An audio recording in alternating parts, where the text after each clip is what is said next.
Study करने जा रहे हैं. Okay, let's start. Goodwill. Goodwill is also one of the special aspects of partnership accounts which requires adjustment at the time of reconstitution of a firm, which is a change in profit sharing ratio, the admission of a partner or the retirement or death of a partner.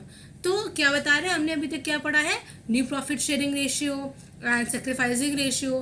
तो basically जब भी कोई partnership reconstitute होती है, वो दोबारा से बनती है, तो उसमें हमें कुछ ना कुछ एडजस्टमेंट्स करने पड़ते हैं. तो पहला एडजस्टमेंट तो हो जाता है प्रॉफिट शेयरिंग रेशियो का, एंड दूसरा एडजस्टमेंट हमारा होता है गुडविल का. उसका भी एडजस्टमेंट करना बहुत ही इंपॉर्टेंट हो जाता है. तो आज हम लोग पढ़ते हैं पहले गुडविल क्या होता है. Okay, meaning of goodwill. Over a period of time, a well-established business develops an advantage of good name, reputation, and wide business connections. This helps the business to earn more profits as compared to a newly set up business. In accounting, the monetary value of such advantage is known as goodwill. तो समय के साथ जैसे जैसे business बढ़ता जाता है, तो उस बिजनेस की मार्केट में एक इज्जत, एक वैल्यू होने लगती है, राइट. एक रेपुटेशन हो जाती है, उसको लोग जानने लगते हैं. उसको क्या बोलते हैं, उसको जब हम लोग मॉनेटरी टर्म्स में बात करते हैं, उसको गुडविल बोलते हैं. इस गुडविल की वजह से जो ये नॉर्मल प्रॉफिट से ज़्यादा प्रॉफिट ये बिजनेस कमा पाते हैं. मतलब कोई एक नया बिजनेस शुरू करता है, उस बारे में कोई कुछ भी नहीं जानता, तो वो जितना प्रॉफिट कमाएगा, उसके अगर हम उसके साथ कंपेयर करें एक वही सेम तरह का बिजनेस जो 10 साल से काम कर रहा है, तो कहीं ना कहीं उसका प्रॉफिट ज़्यादा इसलिए भी होगा क्योंकि लोग उसको जानते हैं, राइट. लोग उसको जानते हैं, उसका सामान परचेज करेंगे, उस पर भरोसा करेंगे, उसकी एक मार्केट में वैल्यू होगी, जिसको अगर हम मनी के फॉर्म में, पैसों में अगर हम देखें कि कितनी वैल्यू है, उसको हम लोग बोलते हैं गुडविल. Okay, it is. तो ये आपका डेफिनेशन ऑफ गुडविल की जो है, इसको आपको इंपॉर्टेंस देनी है. ओके, डेफिनेशन क्या होगी, well established business develops an advantage of good name, reputation and wide business connection. This help the business in earn profit compare to setup business in accounting. The monetary of such advantage is known as goodwill. This is the definition of goodwill. Okay,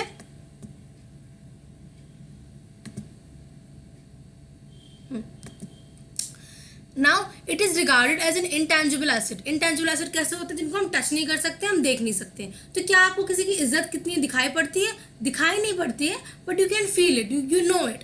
तो जो आपका goodwill है वो कैसा asset है, एक तो asset है क्योंकि वो आपको वैल्यू प्रोवाइड करता है आपके बिजनेस को, और वो इंटेंजिबल एसेट है क्योंकि उसको आप टच नहीं कर सकते, आप देख नहीं सकते. In other words, goodwill is the value of the reputation of a firm in respect of the profits expected in future over and above the normal profit. तो अलग भाषा में हम ये भी कह सकते हैं, गुडविल फर्म की वो इज्जत है जिसकी वजह से हम भविष्य में वो कितना नॉर्मल प्रॉफिट से कितना अधिक प्रॉफिट कमा सकता है, इसके बारे में हम जान सकते हैं. इसको क्या बोलते हैं, goodwill. So it is generally observe that when a person page for goodwill, okay, he she pays for something, एक second, he she pays for something which places him in position of being able to earn super profits as compared to the profit earned by other firms in the same industry. जो मैंने बताया था, तो जो भी कोई नया partner आता है, तो वो कुछ मॉनेटरी वैल्यू लेके आता है उतने की कि जो आपने रेपुटेशन कमाई है उसकी वजह से मुझको सुपर प्रॉफिट होगा. उस रेपुटेशन को बिल्ड करने में, बनाने में मैंने कोई अपना पार्ट प्ले नहीं किया, क्योंकि हम नए नए पार्टनर एंटर करें, हमने तो कुछ नहीं किया, लेकिन फिर भी हमको सुपर प्रॉफिट मिलेगा, नॉर्मल प्रॉफिट से ज़्यादा प्रॉफिट मिलेगा. तो इसके लिए हम आपको क्या करते हैं, हम कुछ ऐसे मनी लेके आते हैं जो उसको कंपनसेट कर सकें. ठीक है. In simple words, goodwill can be defined as the present value of a firm's anticipated excess earning. अगर आज की तारीख में देखें कि भविष्य में कितना ज़्यादा कंपनी फ़ायदा कमाने वाली है आज की तारीख में, उसको हम लोग कह सकते हैं कि वो गुडविल है. और as the capitalised value attach to the differential profit capacity of a business, या फिर एक बिजनेस कितना प्रॉफिट कमा सकता है उसको अगर हम कैपिटल के फॉर्म में निकालने की कोशिश करें कि कितना ये अधिक से अधिक कितना कमा सकता है, उसको क्या बोलते हैं, गुडविल. ओके, तो आगे पढ़ते हैं. Thus, goodwill exists only when the firm earns super profits. Any firm that earns normal profit or is incurring losses has no goodwill. तो क्या हम ये कह सकते हैं, हम बिल्कुल कह सकते हैं. क्या कह सकते हैं कि गुडविल जो है केवल वही कंपनी, वही फर्म कमा सकती हैं जिनका प्रॉफिट नॉर्मल से ज़्यादा हो, क्योंकि गुडविल क्या करती है, गुडविल जो होती है आपका जो नॉर्मल प्रॉफिट होता है उसको इंक्रीज करके सुपर प्रॉफिट की तरफ लेके जाती है। क्योंकि जो फॉर एग्जांपल आप जो चीज़ बना रहे हैं मार्केट में बेच रहे हैं, एक पॉइंट के बाद उसका दाम तो वही रहेगा और आपको बनाने का प्राइस भी वही रहेगा, तो आपका प्रॉफिट इंक्रीज कैसे हो सकता है। तो कभी कभी आप कुछ भी बदलते नहीं हो पर आपकी मार्केट में इतनी वैल्यू हो जाती है कि इससे आपका प्रॉफिट इंक्रीज हो जाता है। तो गुडविल केवल उन्हीं फर्म्स की होती है जो सुपर प्रॉफिट कमाते हैं या फिर जो लॉस नहीं कर रहे होते। अगर किसी कंपनी में लॉस हो रहा है तो डेफिनेटली वहाँ पे गुडविल नहीं होगा। अगर किसी कंपनी में नॉर्मल प्रॉफिट हो रहा है तो डेफिनेटली उस कंपनी या फर्म में गुडविल नहीं होगी। तो गुडविल केवल उसी फर्म में एग्जिस्ट करती है जहाँ पर सुपर प्रॉफिट कमाया जा रहा हो, नॉर्मल प्रॉफिट नहीं या फिर लॉस इनकर नहीं हो रहा। Okay, now will see factors affecting the value of goodwill. तो कौन कौन सी चीज़ें हैं जिससे गुडविल की जो वैल्यू है वो इम्पैक्ट करती है। Nature of business, a firm that produces high value added products और having a stable demand is able to earn more profits and therefore has more goodwill. तो अब मान लीजिए जो भी कंपनी है, जो फर्म है, वो महंगा सामान बेचती है, ठीक है, महंगे सामानों को बेचती है और साथ ही साथ वो जो सामान बेचती है उसकी डिमांड भी स्टेबल है, मतलब ज़्यादा लोग फ्लक्चुएट नहीं करते हैं। अब फॉर एग्जांपल के तौर पे हम बात करते हैं, अगर आप मेडिसिन चलो ले लेते हैं कि मेडिसिन की डिमांड फ्लक्चुएट नहीं करती है और मेडिसिन महंगी भी आती है ना, मेडिसिन के दाम अच्छे होते हैं और ऐसा नहीं हो सकता कि मतलब अचानक से लोग बहुत सारी दवाइयाँ खरीदने लगे या फिर अचानक से लोग दवाइयाँ खरीदना बंद कर दें। एक नॉर्मल डिमांड बनी रहती है क्योंकि वो एक ज़रूरत की बात होती है। तो ऐसे केस में जो प्रॉफिट कमाएगी वो फर्म वो ज़्यादा कमाएगी और इसीलिए वो गुडविल अर्न कर पाएगी। सो नेचर ऑफ बिजनेस होता है एक one of the factor. Next है location. If the business is centrally located और is at a place having heavy customer traffic the goodwill tends to be high.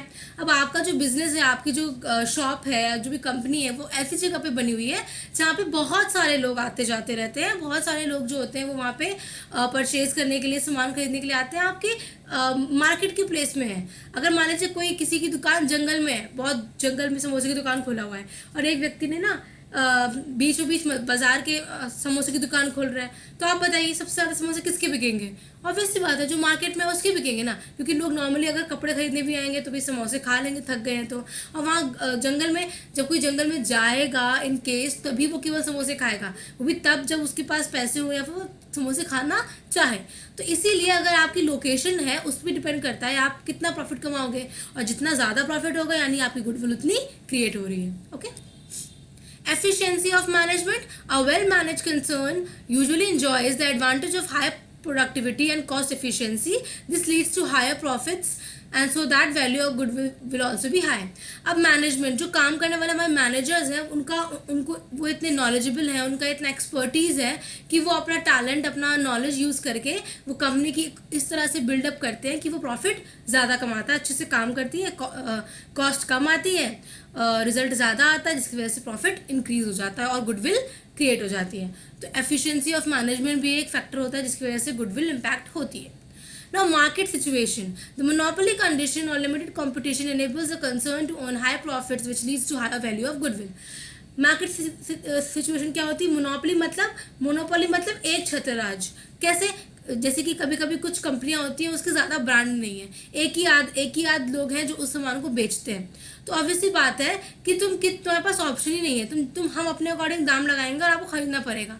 अब वहीं पे कोई ऐसी सामान है जो बहुत सारे लोग बेचने वाले हैं, बहुत सारी दुकानें हैं उसको बेचने के लिए, तो आप एक पास नहीं मिला, आप दूसरे के पास चले जाओगे, तीसरे के पास चले जाओगे, तो कोई ना कोई आपको कम में दे देगा। आप मतलब अगर मान लीजिए यहाँ पे 100 दुकानें हैं, कपड़े बेचते हैं, हमने सोचा कि यार हम ना स्कार्फ, वैसे नॉर्मली बाकी दुकानों में कितने का 50 रुपये का मिलता हो, हमने कहा हमको प्रॉफिट कमाना है तो हमने 50 को 100 कर दिया, तो क्या कोई खरीदेगा? नहीं, वो क्या बोलेंगे, भाई वहाँ तो 50 का मिल रहा है, आप 100 का क्यों दे रहे हो? तो भाई हमको बोलेंगे नहीं हमारा बहुत अच्छी क्वालिटी है। हाँ, तो कितनी भी अच्छी क्वालिटी वो 50 का दे रहे हैं, आप 100 का दे रहे हो, आप 60 का दे दो। तो फिर वो क्या करेंगे, वो उस शॉप में जाके खरीद लेंगे। तो हम चाह के भी प्राइस नहीं बढ़ा सकते और प्रॉफिट एक्स्ट्रा अर्न नहीं कर सकते। बट अगर एग्जाम्पल करिए कि केवल 2 या 3 शॉप ही हैं पूरे कानपुर शहर में या किसी पर्टिकुलर सिटी में, और मेरी शॉप है और हम बोल रहे हैं कि भाई हम तो 100 रुपये का देंगे, तो वो बोल रहा है कि अब उसको तो वहाँ दूर जाना पड़ेगा पता लगाने के लिए, या फिर तीन ही लोग हैं तो वो लोग बोलेंगे हम भी 100 का बेच देंगे, कोई बात नहीं, तो वो फिर उसको 100 का ही खरीदना पड़ेगा। तो यहाँ पे क्या होता है, मार्केट सिचुएशन ऐसी हो जाती है कि कंपनी जो होती है वो प्रॉफिट जनरेट करने लगती है ज़्यादा से ज़्यादा, और इसकी वजह से गुडविल भी क्रिएट होती है। Special advantage, the firm that enjoys special advantage like import license, low rate and assured supply। अच्छा, तो क्या होता है, सरकार जो होती है ना, अलग अलग बिजनेस को पर्टिकुलर स्कीम के तहत कुछ कुछ स्पेशल सुविधाएं प्रोवाइड करती है कि आपका बिजली का इतना कम खर्चा आएगा, या फिर आपको लैंड इतने कम सस्ते में मिल जाएगा, है ना, या फिर आप का लोन आपको इजीली मिल जाएगा। तो ये सारे जो स्पेशल एडवांटेज होते हैं ये भी हेल्प करते हैं कंपनी को एक्स्ट्रा प्रॉफिट क्रिएट अर्न करने में, और साथ ही साथ गुडविल की वैल्यू को इंक्रीज करने में। ओके, अब need for valuation of goodwill, हमें गुडविल की वैल्यूएशन करने की जरूरत क्या है। So normally the need of valuation of goodwill arises at the time of sale of business, but in context of a partnership firm it may also arise in the following circumstances। Normally हम बात करते हैं जब हम company को बेचते हैं तो हम गुडविल की वैल्यू को चेक करते हैं, बिकॉज हमें ये देखना होता है कि हमारी फर्म जो हम बेच रहे हैं उसकी मार्केट में कीमत क्या है। तो जो प्रॉफिट कमा रही है वो अलग है एंड गुडविल की कीमत अलग होती है, तो इसलिए हमको कैलकुलेट करना होता है। बट जब हम पार्टनरशिप की बात करते हैं तो उसमें बहुत सारे रीजंस होते हैं जब हमको गुडविल को कैलकुलेट करना पड़ता है। तो क्या होता है, change in profit sharing ratio, profit share हो रहा है तो डेफिनेटली बात है एक दूसरे का गुडविल पे अधिकार भी बदलेगा, है ना, तो इसलिए वो गुडविल की वैल्यू निकालनी पड़ेगी ताकि हम ये देख सकें किसका कितना कितना अधिकार है। ठीक है, फिर एडमिशन ऑफ न्यू पार्टनर, हमने बताया अब नया पार्टनर आता है तो वो भी यही करता है कि भाई अब सुपर प्रॉफिट हो रहा है पर मैंने उसमें कोई पार्ट प्ले नहीं किया, then I must pay back. तो ऐसे में एडमिशन के टाइम पे भी होता है। रिटायरमेंट ऑफ अ पार्टनर, जब कोई पार्टनर जाएगा तो वो अपने साथ में गुडविल भी लेके जाएगा, है ना, कि उसकी वजह से कुछ आपको फायदा हुआ है तो वो तो लेके जाएगा, तो इसीलिए हमको कैलकुलेट करना पड़ता है। डेथ ऑफ अ पार्टनर भी सेम होता है, कोई पार्टनर अगर जा रहा है। Dissolution of firm involving sale, अभी फर्म ही खत्म हो रही है, फर्म ही बिक रही है, तो ऑब्वियसली बात है जब कोई हमने स्टार्टिंग में बोला था कंपनी सेल होती है या बिकती है तो उसके लिए भी हमें गुडविल की पता होना बहुत ज़रूरी है, बिकॉज गुडविल की अलग कीमत होती है तो वो भी हमें पता होना चाहिए। Amalgamation of partnership firm, amalgamation मतलब जब दो अलग अलग फर्म आपस में मिल जाती हैं उन्हें बोलते हैं अमेलगमेशन, अमेलगमेशन होना। तो जब कोई अलग अलग फर्म मिल रही है तो ऑब्वियसली बात है वो आपस में अपनी गुडविल भी शेयर करेंगी, तो गुडविल कितना हम लोग आपस में मिला रहे हैं वो पता करने के लिए हमको पता तो होना चाहिए गुडविल है कितनी, तो इसको भी हम लोग यूज़ करते हैं वैल्यूएशन ऑफ गुडविल के लिए।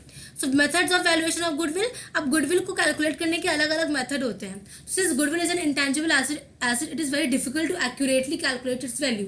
तो क्योंकि एक इंटेंजिबल एसेट है आप उसको देख नहीं सकते, उसको आप नाप नहीं सकते, लेकिन फिर भी उसकी वैल्यू को आपको अंदाज़ा लगाना या उसको कैलकुलेट करना बहुत डिफिकल्ट हो जाता है। तो इसीलिए अलग अलग मेथड्स आते हैं वैल्यूएशन ऑफ गुडविल के, और उनमें से आप जो भी मेथड सही लगता है आप उसको यूज़ कर सकते हो। और हो सकता है एक मेथड से जो गुडविल का अमाउंट आया है अलग मेथड से दूसरा है, मतलब गुडविल का अमाउंट अलग अलग है, अलग अलग मेथड लगाने से अलग अलग उसके भी अमाउंट आ सकते हैं। तो ऐसा नहीं है कि गुडविल की दाम सेम रहेगा चाहे कोई मेथड लगाओ, नहीं, डिपेंडिंग ऑन मेथड आपकी गुडविल की वैल्यू भी चेंज हो सकती है, ज़रूरी नहीं है कि डिफरेंटली आए पर आ सकती है। सो एंड द मेथड, तो इसीलिए हम जब गुडविल के मेथड चूज़ करते हैं तो बहुत ध्यान से चूज़ करना चाहिए क्योंकि गुडविल के मेथड से गुडविल की वैल्यू भी चेंज हो जाती है। ठीक है, तो कौन कौन से मेथड है हम लोग मेथड के बारे में नेक्स्ट अपने वीडियो में पढ़ेंगे।